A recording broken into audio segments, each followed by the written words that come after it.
বাহ, ভালো থেকো, দেখা হবে আবার। এই বলে মা মৃত্যুর কোলে ঢলে পড়েন। এই ঘটনার 6 মাস কেটে যায়। আব্বু সব সময় মনে করেন তার জন্য আম্মু মারা যান।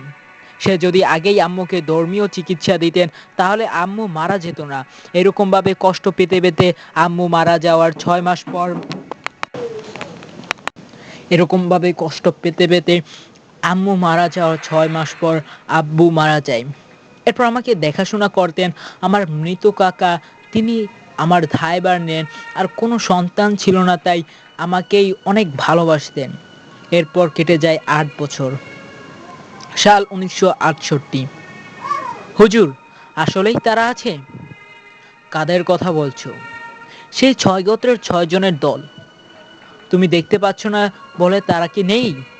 তারা সাধারণ মানুষের দৃষ্টির আড়ালে লুকিয়ে থাকে। তারপর কি করে তারা?